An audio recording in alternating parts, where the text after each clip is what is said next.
Welcome, everybody, to Recovery Machine. My name's Nathan. We're back with your co-host, Corey. How are you doing, co-host Corey?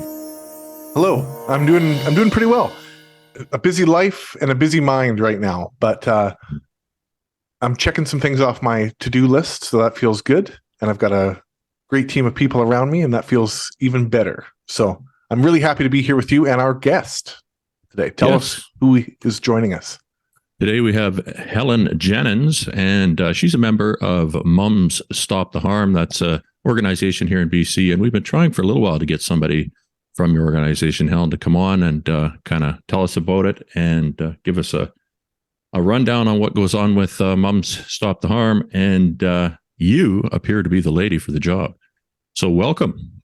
Thank you. We will start on that note. You are a member here in Kelowna. We're in the same city, and we spoke a little while ago. Went for coffee, and you told me a little bit about your story and what got you involved with a couple different programs. But the one is Mums Stop the Harm. Can you tell us a little bit about the organization, what their mission is, and what you're specifically trying to accomplish with the with their program? Sure. So we were primarily Western Canadian mothers that had all lost children to drug harms. And we had three founders, two from Edmonton, Petra Schultz and Lorna Thomas, and then Leslie McBain from Pender Island. They had all met at UNGAS in New York and decided that we really needed to form a group in British Columbia to combat the failed war on drugs. So they got together and started Mums Stop the Harm. And as I said, we were primarily Western Canadian moms, but soon realized that we had to open that up to all loved ones, dads and siblings and grandparents and brothers and sisters. And it also, we had a huge indication that we had to go nationwide. So we're cross Canada. So, basically now we're a network of families impacted by deaths due to substance harms. And we advocate for compassionate, evidence-based changes to drug policy that will protect the lives of people that use substances. And we also provide peer support for families grieving after the loss of someone due to a drug harm. And we also provide support for families with loved ones in active addiction.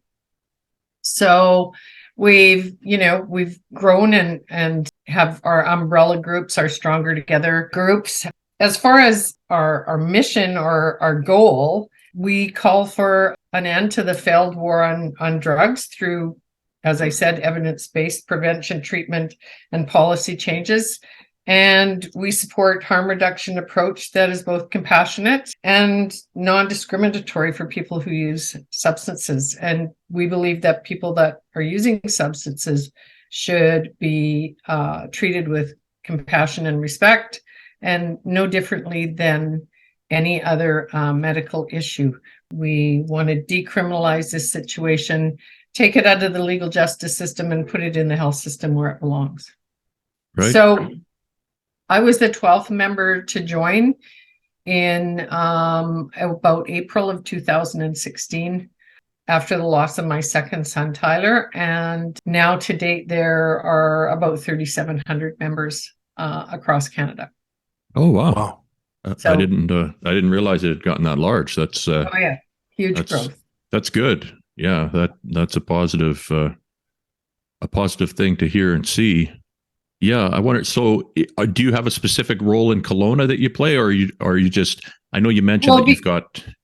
Go ahead. because I was the 12th member, I ended up being kind of the regional leadership mom. So I started off very slowly by myself. First thing I did, I think, was went to the mayor and got August 31st declared as International Overdose Awareness Day in Kelowna and in perpetuity. So then I started building on, we need to recognize this date. And Slowly, I met other moms. I reached out to moms, it was always in the paper when there were losses. And so I have anywhere from 12 to 19 moms that kind of come and go as their grief allows them, to help with any kind of events or any kind of things we want to open up to the public. And whether it be speaking in schools to school age children about substance use, or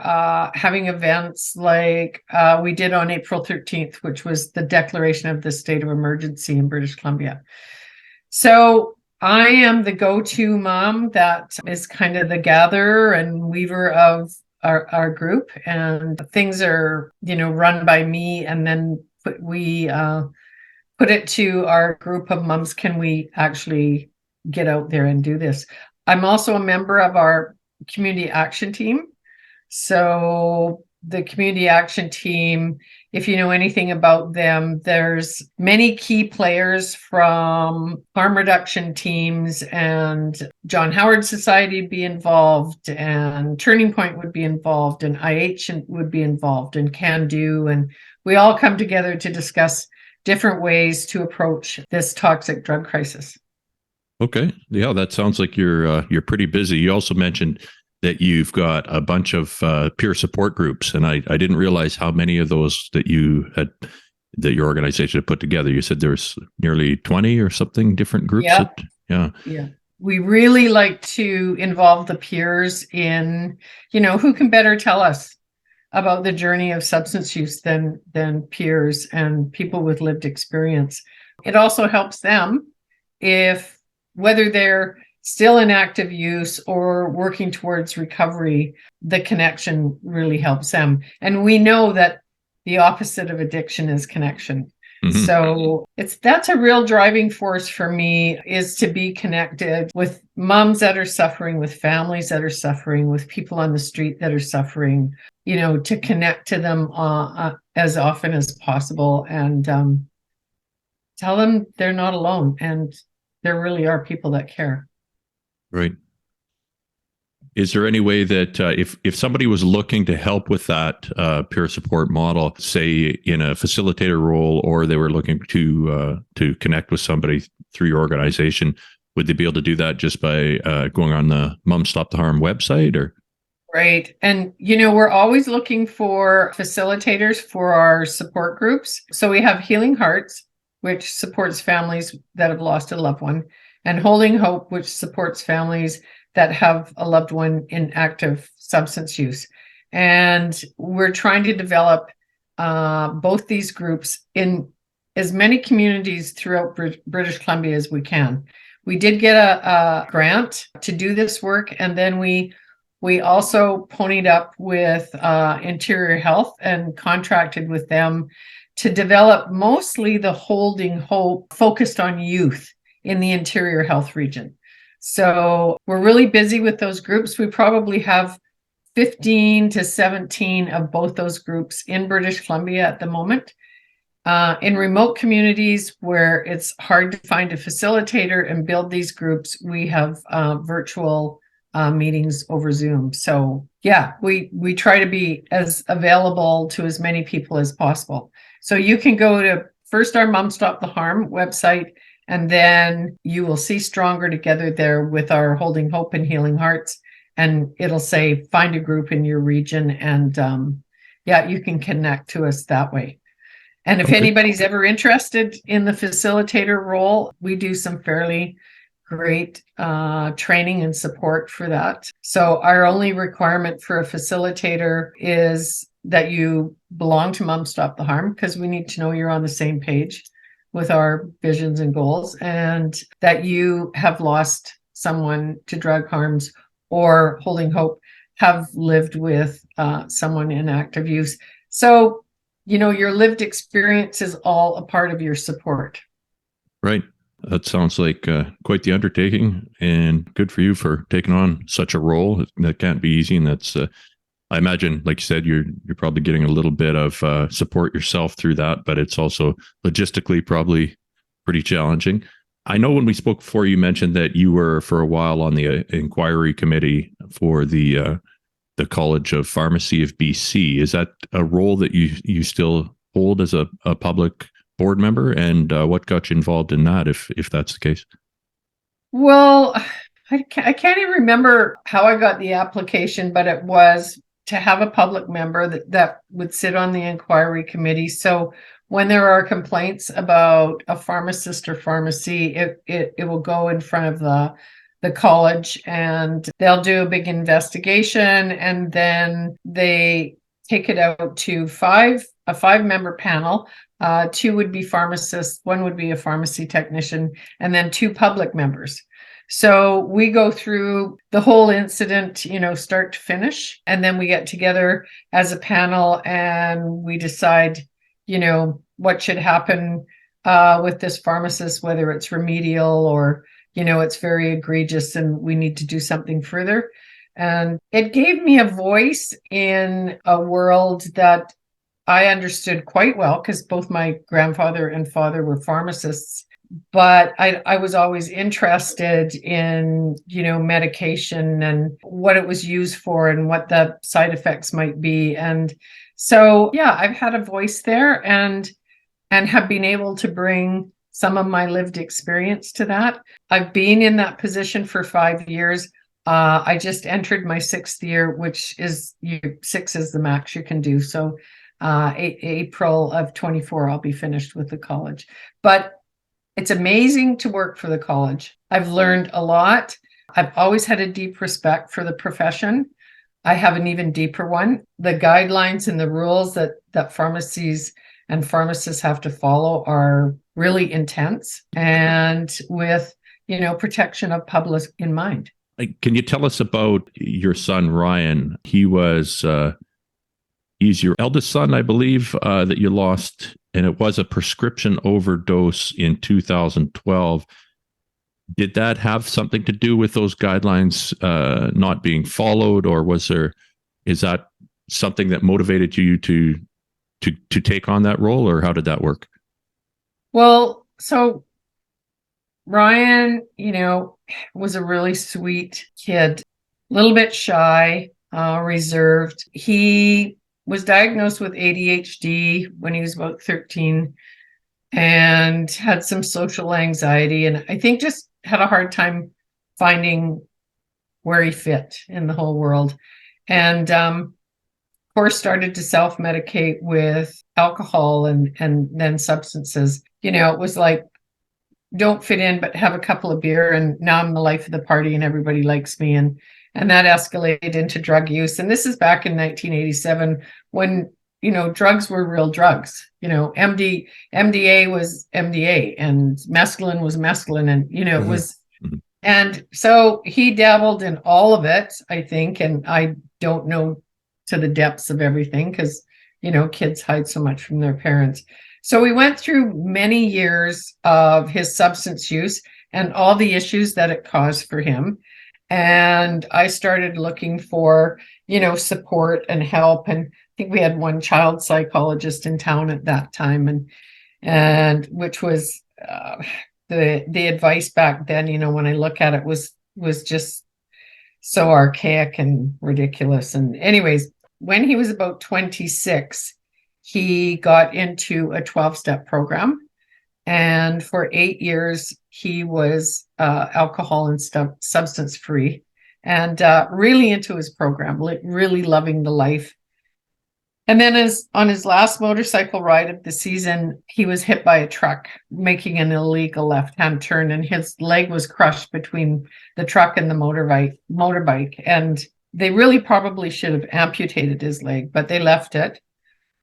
And the next 3 years, he was subject to about 4 surgeries, a bunch of surgeries trying to get his ankle kind of back together, and a hip replacement, and he needed another hip replacement, and they were going to have to replace the knee. So along with all those surgeries came a very long list of medications, and at the very top was narcotics. And so, his old demons I'm sure, kicked in. Not that Ryan didn't abuse his medication. He was really good about taking it when he was supposed to.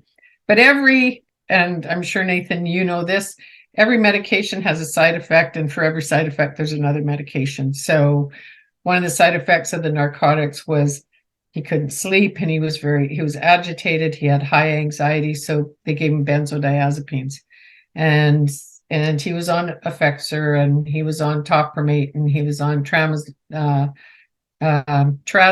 and I can't even tell you the long list. We had gone away for a family weekend, and Ryan didn't want to come because 6 hours in the car was very hard on his hip, so he stayed at home.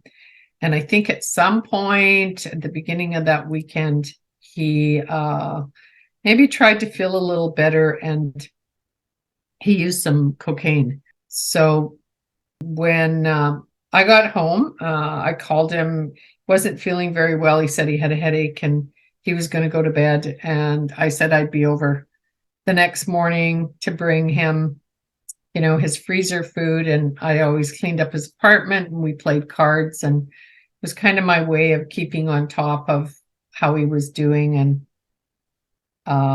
to make a long story short, I couldn't get a hold of him by phone for a length of time in the morning. So I decided to go over to his apartment, and I could tell from the doorway, because I could see into the bedroom, that Ryan had passed away at some time during the night. So he was propped up in his bed with his computer on his lap. He'd been reading something, which I tried so hard to find the history to see what he was reading. Why that was important to me, I don't know. But he had fallen asleep and just hadn't wakened up. The combination of the narcotics and the benzodiazepines had caused respiratory depression. And so the toxicology report did show the metabolite of cocaine in there, but the highest was the narcotics and the benzodiazepines. So this was all very interesting to me, that there was so many things in the toxicology report. So I went to Pharmanet and I asked to see my son's Pharmanet records for a certain length of time. And I was absolutely shocked at all the things he was on. And I would ask my dad, what's this and what was it for? And I would Google things, and my understanding of all these drugs and the combinations of these drugs was a person that had never had a substance use problem and wasn't suffering with anxiety and depression could not have managed that list of. So I decided that Pharmanet had not been used appropriately in Ryan's care. That if anybody had been looking at a regular basis at Ryan's Pharmanet records, it should have sent up red flags all over the place that this boy was at high risk for exactly what happened to him. So my first thing I ever did in 2000, Ryan died in 2011. In 2012, I went to, what was it called? Go Public with CBC, and challenged the whole use of Pharmanet. So that was really my first move into advocacy and giving people like Ryan that were in substance use a voice, because we all know there's still little to no help out there for anybody struggling with these issues. Mm-hmm. Helen, it makes me think of the two. Well, there are several sides of that whole spectrum, that either so often there's a mismanagement of chronic pain secondary to stigma, or in this case, just like you said, a negligence in recognizing what may actually be going on. And I guess I have a few questions. Were you angry at the doctors at that time? Did you have any conversations with the doctors? His physician called me the morning after he died and said, I had no idea Ryan was abusing his meds. Did you? And I said, I had no idea what meds he was on. Ryan was 37 at the time, and although we were very close, and he would come to me a lot of times when he wasn't feeling right and he was very frustrated with his care, and she doesn't listen to me and she doesn't understand what I'm saying. I did not know, exactly what he was on.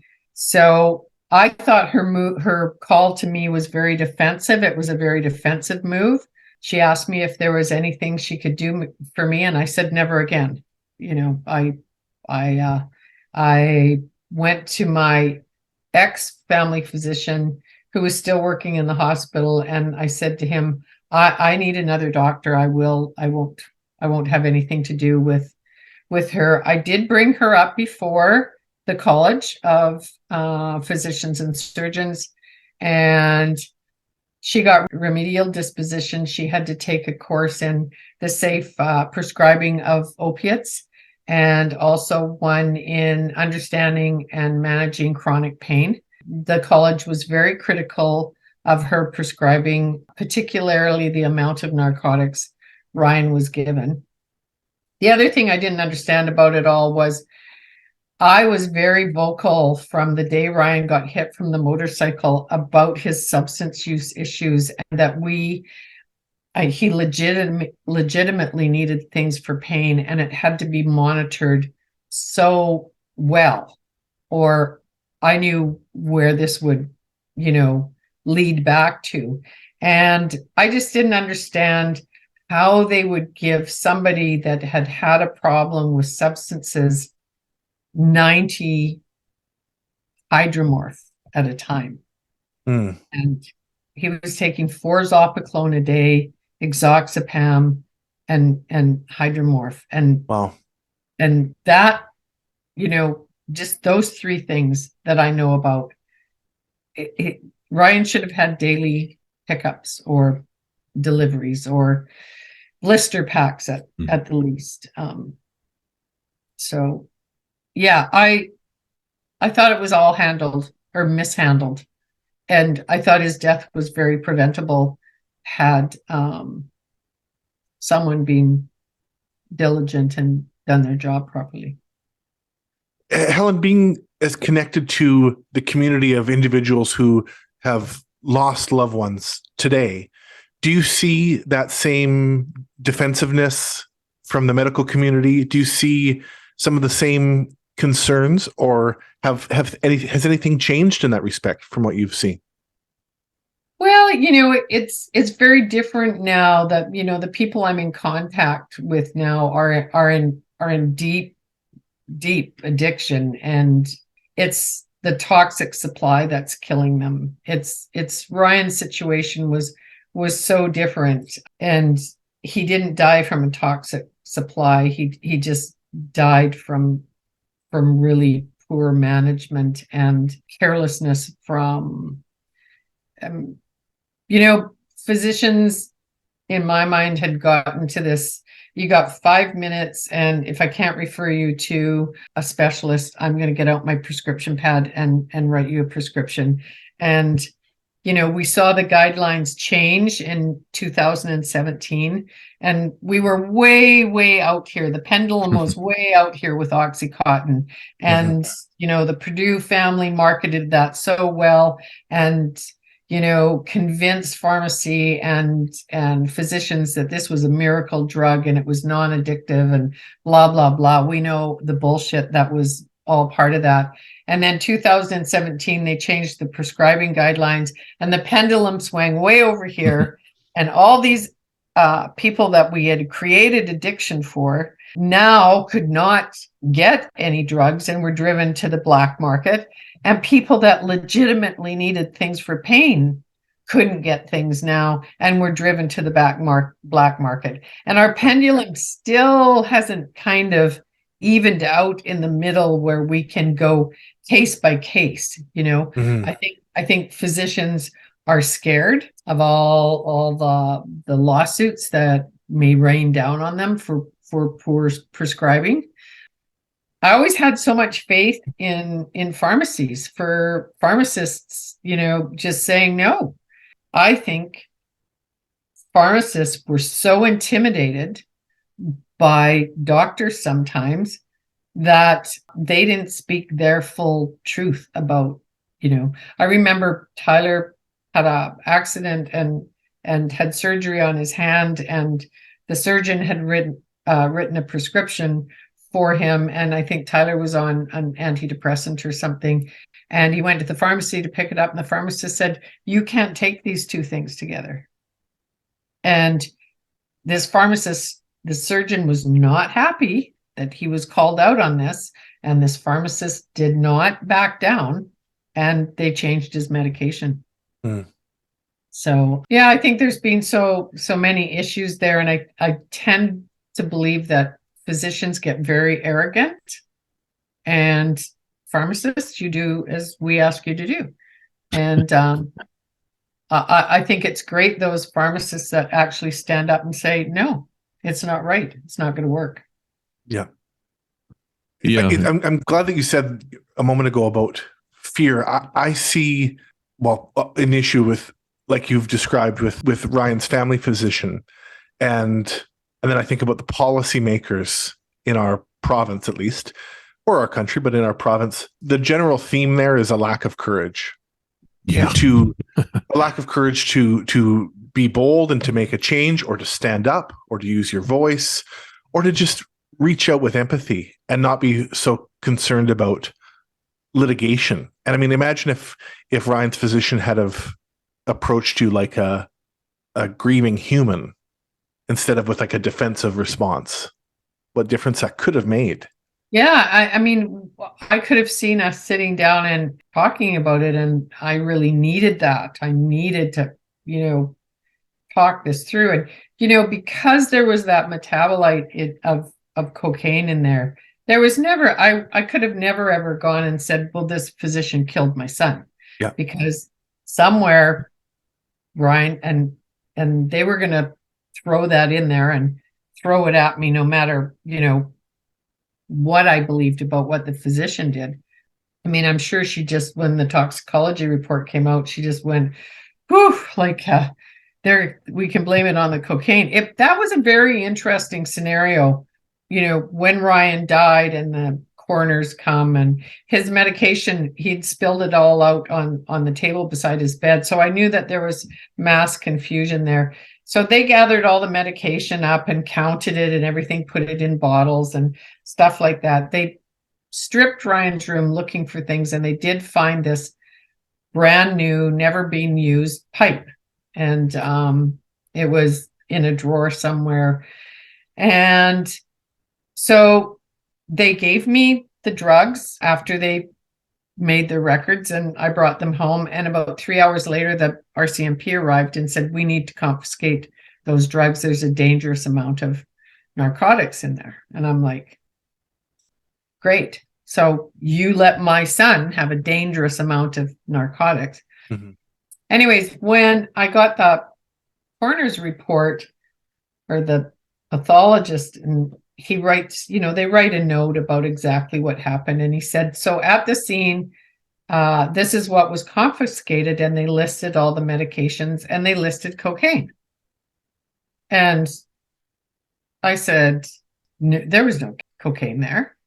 And so I phoned the coroner, and I said, open Ryan's file, tell me what you confiscated on the site. So she told me it was all prescription medications. And I said, no cocaine.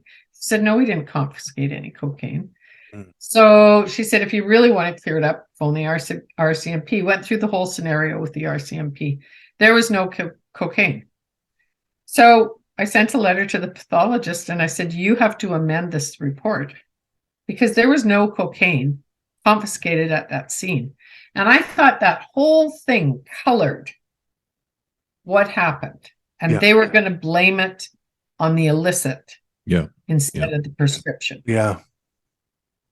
And that doctor, when she got this remedial, take these 2 courses, which it's a suggestion, Nathan, you probably know this, in a disposition, You don't have to do it. It's a suggestion that you do it.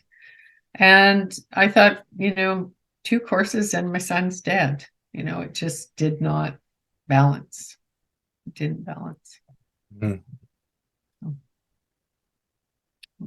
Yeah, there was a big switch there, and I'm thinking back to that time, and I can remember the amount of narcotics that were going out of the pharmacy, and I think there's a lot of physicians out there who, were trying to do their best with the guidelines, but because of the way that as OxyContin especially was pushed, I mean, I can remember specifically calling a physician where I had a patient who had a chronic pain issue, but the number of I think she was doing was 4 80-milligram OxyContins plus 2 tabs of 20-milligram IR PRN up to 8 a day, and she was maybe 110 pounds. Now it's true. There's you can, if you work your way up gradually, you could get to, I've since seen doses that exceed that. But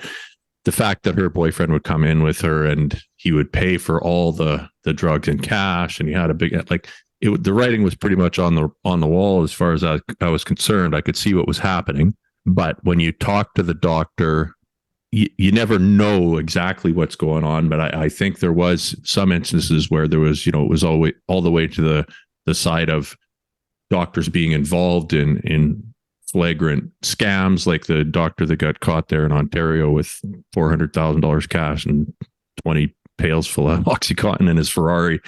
So there's that was going on. And then there was other physicians that were trying to ride the line with chronic pain.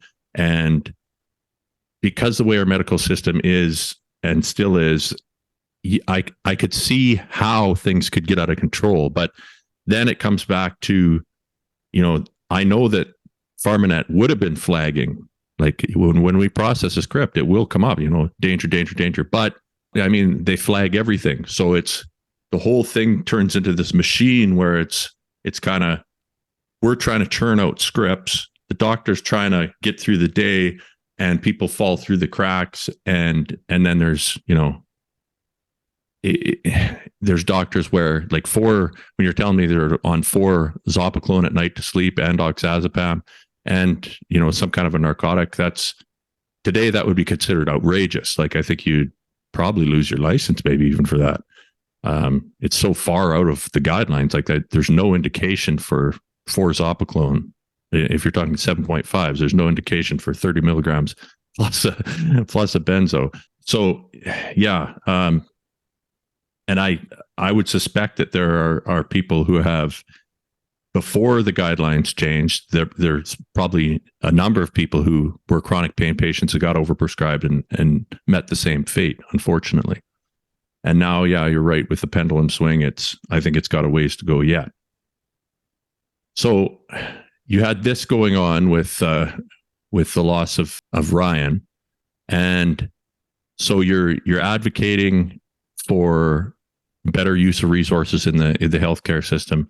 In the meantime, you've got another son, and he's the younger of the 2, I think, Tyler. And then, so can you tell us what happened in that case? Because this is a bit of a different scenario.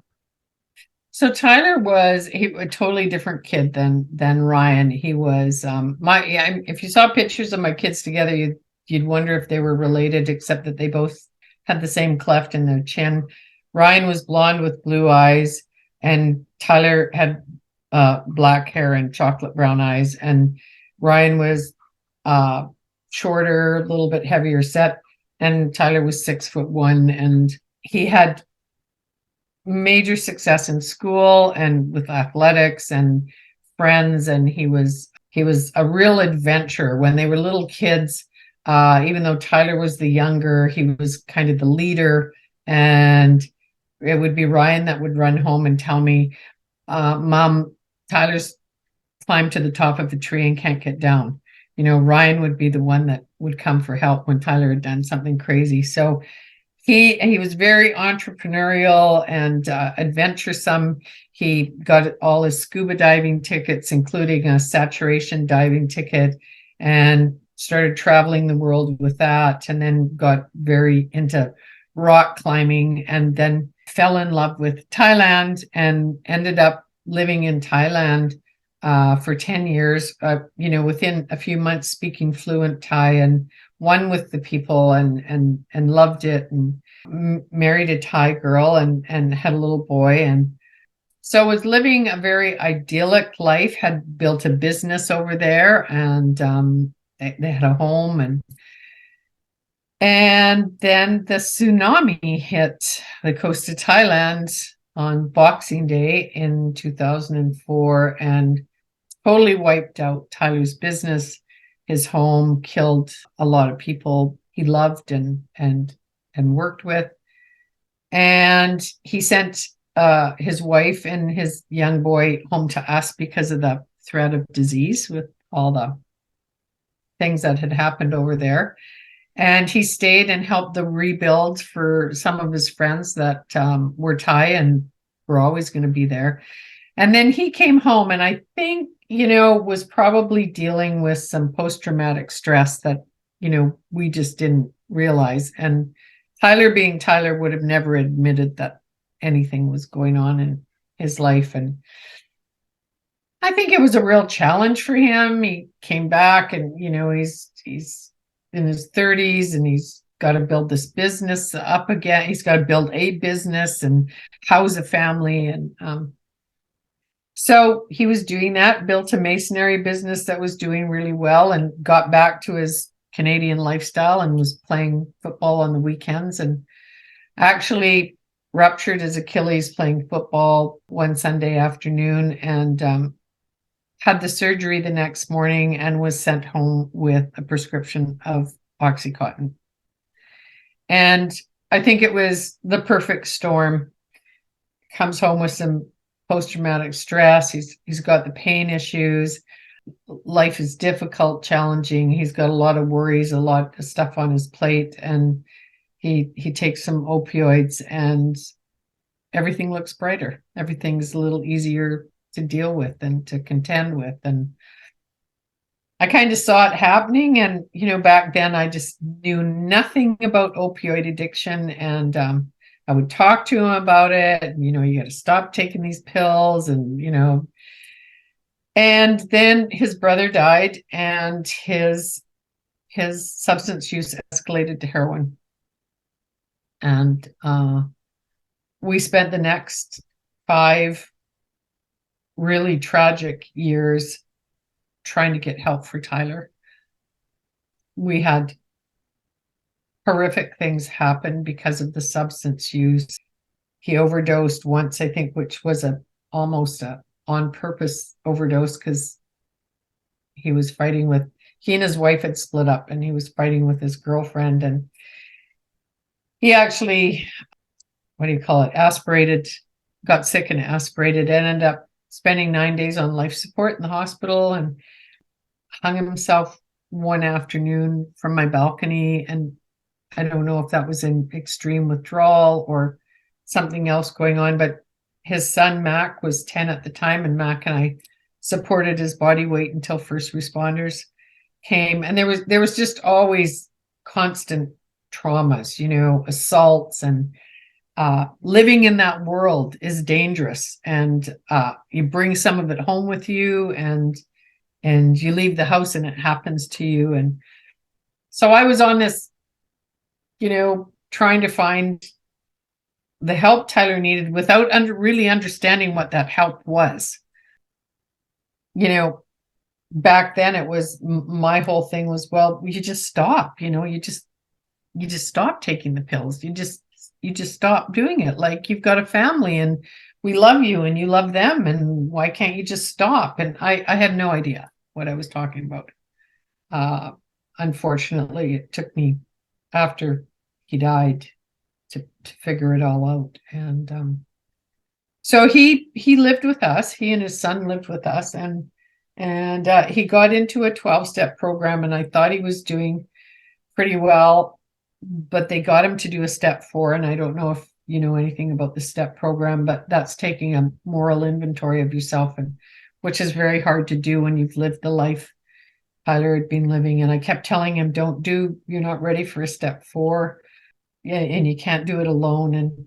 And he did it. And then on the 14th of January, he was going to go to the gym with my husband, but we went into his room and he was like, I hadn't seen a peaceful sleep in years.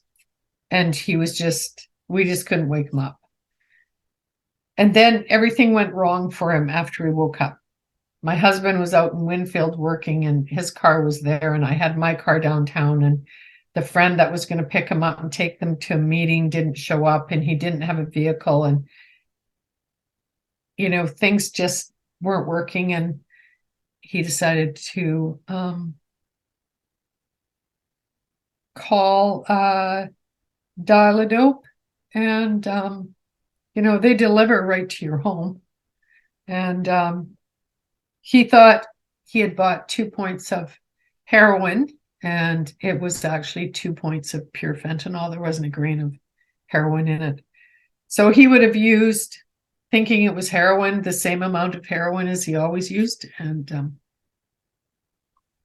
so I actually ended up following the ambulance from the ambulance bay down on Lawrence right to his front door, and there were ambulances and police cars and fire trucks, and I went in and was there as they worked on him, but yeah, didn't work. So left with his 2 children, and what do we do now? Yeah, it's a good question. So, I mean, when you told me this, when I met you, I wondered how a person finds the strength to continue on. Can you give us some kind of an indication of, I mean, for a parent, losing a child is the worst thing imaginable. You lost both your sons under similar circumstances. What were you? How did you find the strength? What did you draw on to get through? And what do you do these days to keep going? Is it the advocacy that keeps you moving forward?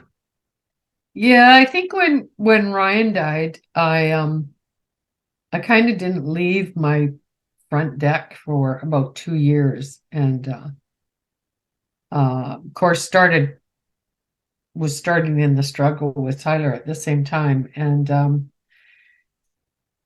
when Tyler died, I thought, if I do that, if I let myself go down that rabbit hole, I'll never ever come out.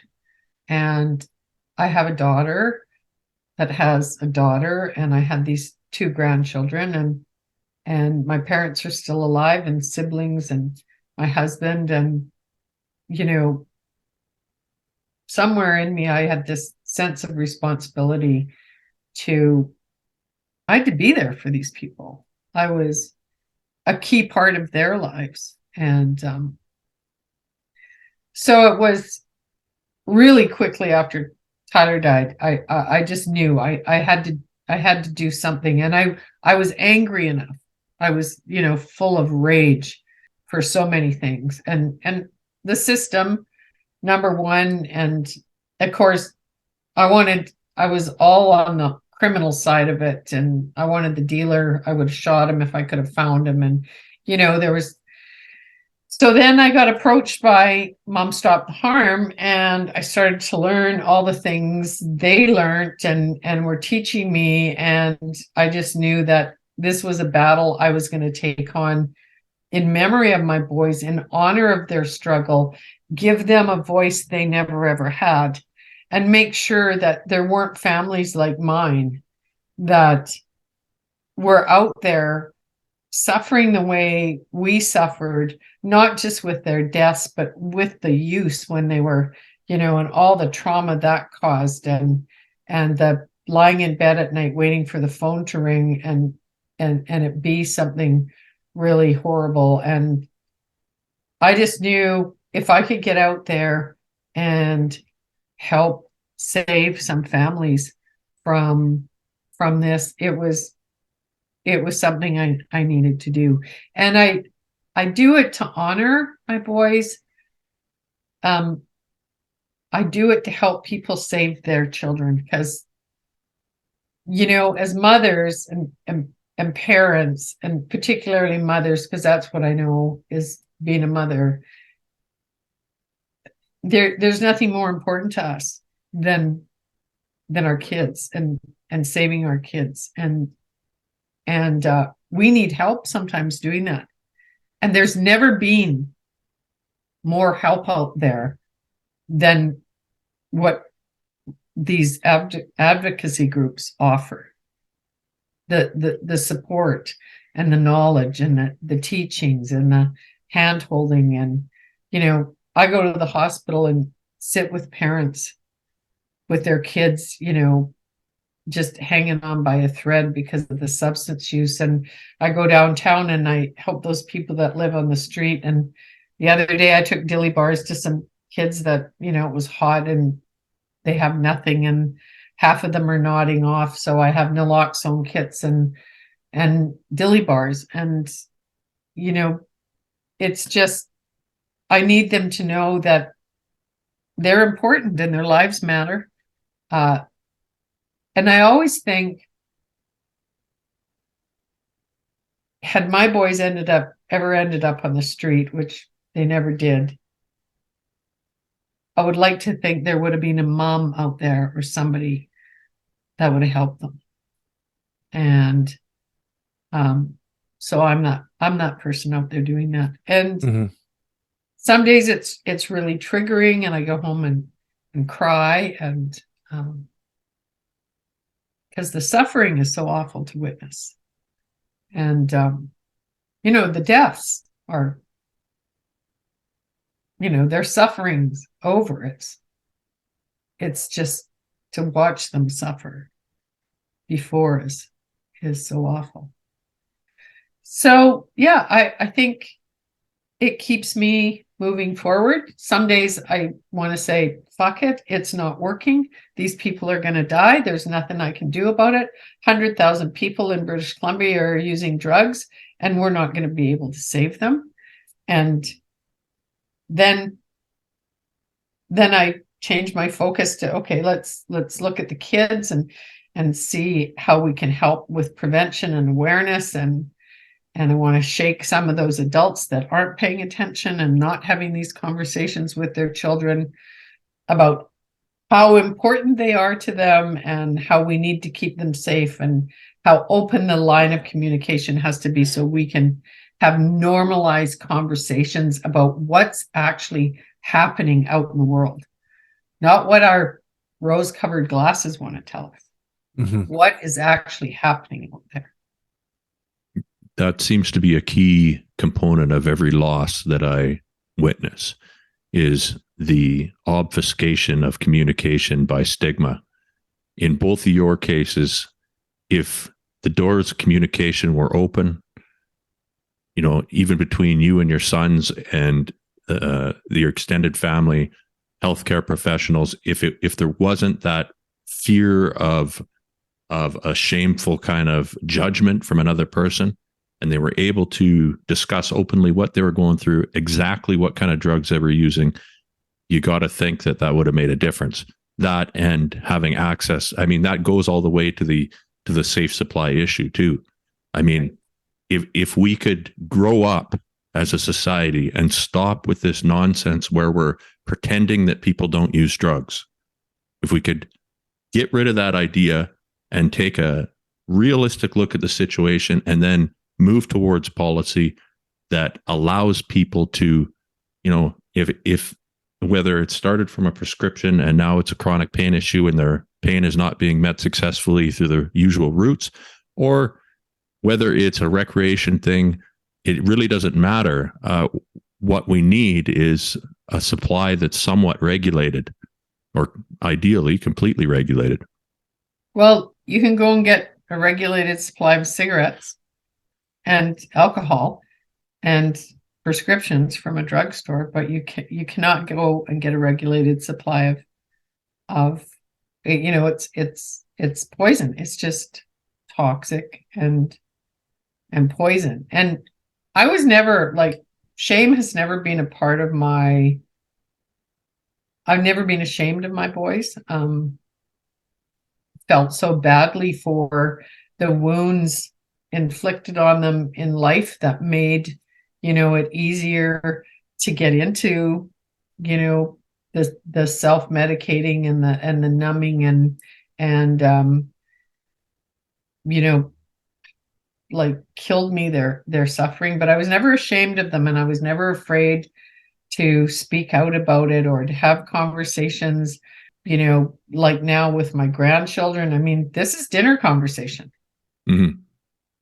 This is normalized conversation, talking about drugs and drug use. And even to the point of, I grew up in the 70s and there were lots of drugs, and they were real drugs. I tell the kids we'd buy what we called a nickel bag of grass, and you'd have to smoke the whole bag to get high. And you had a cough so bad by the time you were finished, it wasn't really worth it. But mescaline was mescaline, and we experimented. Yeah. We didn't get caught in, this really super addictive shit that's out there on the market now. This might be a difficult thing to do, I'm not sure, but I wonder if you could try to think back to when you had that reaction you spoke about, where you did the knee jerk, let's go kill the dealer, because a lot of parents, a lot of people, I'll just say a lot of people who aren't familiar with harm reduction, safe supply, we've lived our whole lives with this, the DARE program rhetoric, the nonsense where we're going to win this war on drugs. And anyone with a brain in their head at this point, I think, can see that that's not going to happen. But I think you went through probably a fast evolution where maybe, you had that rage and you wanted to direct it at the dealer, and you wanted to make a difference that way. And then you started learning about these things that Mom Stop the Harm were doing. Was it a difficult kind of thought process to kind of redirect your anger towards policy? Or, well, so we had all this information in Tyler's phone. We had the dealer's name, his street name, and the cops were very familiar with who he was. He ran with a gang called the Kids, and the police were very familiar with that. We had the phone number, and I wanted this Zach taken off the street, like right now. Find him, take him off the street. And, they said it wasn't possible. They could never ever prove it. Da, da, da, da, da, da. So then when I talked to people, like people from Mom Stop the Harm, I had to understand that Zach was probably as sick as Tyler was. And he was selling drugs to keep himself in a supply of drugs. Mm-hmm. And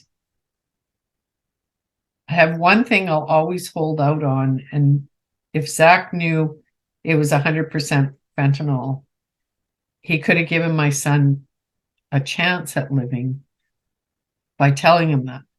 Yeah. This is fentanyl, go slow. It's not heroin. Maybe Zach didn't know. So I still don't have a problem with going after the supplier. I think they're, excuse my French, pieces of shit that are manufacturing garbage in their basements. They're not chemists. They have no idea what they're doing. They're mixing this stuff up in a magic bullet. They'll put anything in it. Mm-hmm. I've heard dog dewormer, anything in it. And I have no compassion or anything for them. I think they're the lowest of the low. And, people will say to me, well, why are they trying to kill their customers? And I said, oh, wait a minute.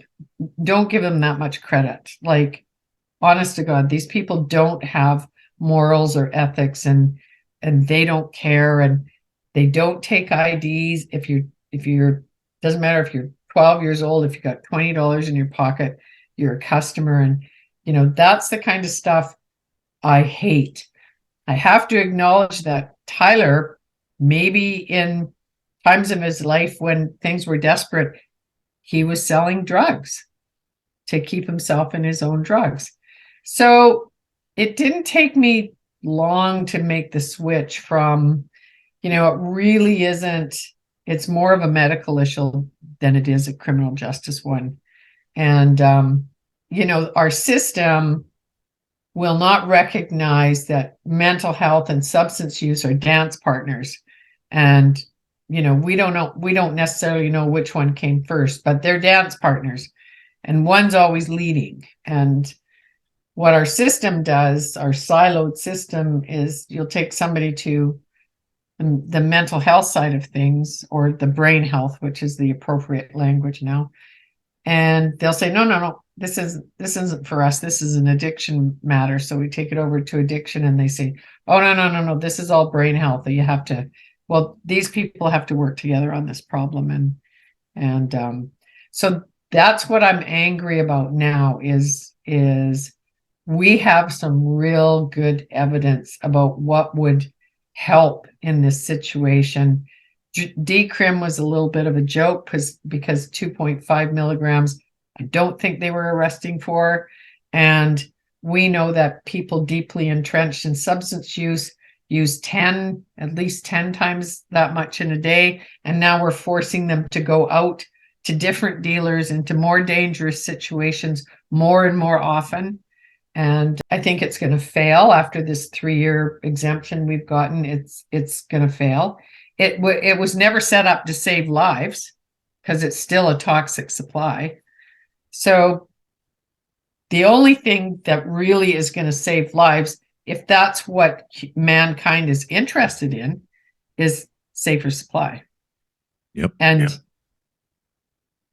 why isn't it?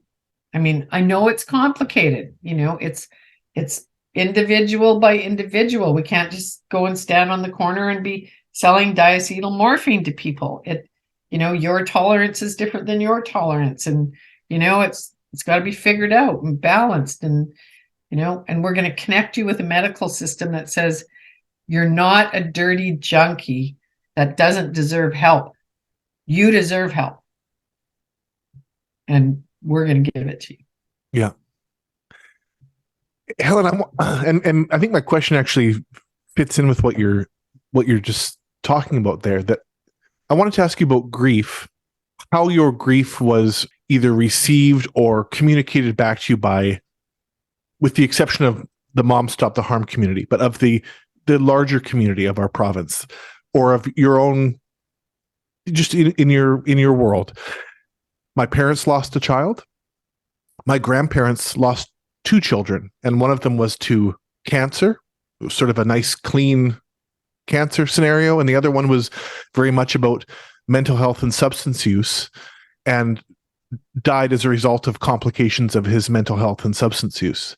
And what I recall was the difference in how my grandparents were treated by their community between the son who died of cancer and the son who died from mental health and substance use. And is on now panning out to the policy level, is this all about this icky discomfort that our society feels and our policymakers feel? Yeah. So the best way to describe it to you is the moms and dads of the kids that were on that Humboldt bus got a hell of a lot more sympathy than the moms and dads who lost their kids to substances. The whole world rallied around that 15 kids that died. Yeah. We're losing 7 in a day and nobody blinks. Yeah. So we have this very disenfranchised grief our kids deserved it because they wanted it, because they asked for it. And that's why we had to create these support groups. We needed a group. So I could go in and sit down and say, my kid was actually injecting heroin into his arms, and it killed him. It wasn't heroin, but fentanyl. And someone wrapped their arms around me and say, "Oh my God, your child died." Because that's the bottom line. It doesn't matter if it was cancer or substance use. My child died, and I deserve the same sympathy as anybody else that lost their child. So that disenfranchised grief really spurred us on to these support groups and non-judgmental, compassionate support for families. And I totally understand about your grandparents. It must have been horrible but their pain was no different for one child than it was for the other. They were their Absolutely. child. Yeah. And then they're forced into this stigma and shame thing where, I still know families that have lost their kids to substance use that say my son died of a heart attack. Mm-hmm. They don't want anybody, knowing. I get into some pretty nasty battles at dinner parties that I'm kind of not always invited to anymore. Because I'm very vocal about people's lack of compassion and understanding. Yeah, well, rightfully so. I mean, like I mentioned to you before, I think your situation, and when me and Corey discovered Mom Stop the Harm, we kind of laughed about hell having no fury, like a group of mothers spurned or scorned or grieving in this case, right? But yeah, I mean, nobody should have to do a quarter of the grieving that you've done, Helen. We've talked about a lot of different things here. Is there anything that you want to put out there as far as a message to other parents who might be in a similar situation, either before they lose a child or after they've lost a child? Is there anything you'd like to say to them? Well, before you lose a child, I want to say to you, don't buy into the tough love bullshit. Thank you. The toughest love you're ever going to find is a mom struggling to help save her child. And that rock bottom is dead in the landscape of today's toxic supply. And I just talked to a mom the other night, first time I ever talked to her, and very shy mom, and hopefully I'm going to meet her in the next little while. And she said to me, I let him come home, and so she said I was kind of enabling him, and I went, wait a minute. I said, don't ever say that. I said, you are his mother. You took your child in when he was sick. And I said, if someone tells you that's enabling, tell them to go fly a kite. Mm-hmm. Yeah, that's not enabling. That's got to die. That's got to go away. Yeah. Those words really, really have to die. But people have to remember that nobody aspires to addiction. Nobody wakes up in the morning and says, hey, I'm gonna think I'm gonna become a heroin addict because that life looks pretty cool. It happens, and they suffer far more than we can ever realize. They're suffering, and they actually die doing something they hate, not something they love. And I always say, nice people take drugs, and drugs take nice people. And don't give up hope for your child, because you just never ever know what might work. And I think the parents that did give up hope, put their kids out on the street or let them go to the street and didn't know where they were and had no connection with them, have got to be in so much pain now. And as much as I grieve, my son came in the night before he died and lifted me up out of my bed and hugged me and told me how much he loved me and how he could have never survived without me in his life. And I knew that to be true. And I can hang on to that. Yeah. So, and after you lose them, don't beat yourself up. And know you did the best you could with what you knew at the time. And I did the best I could with what I knew at the time. I just wish I'd known more. You know, I made this rule in my house. You can live here, you just can't use in my house. And now I would say you can live here and the only place you can use is in my house. Right.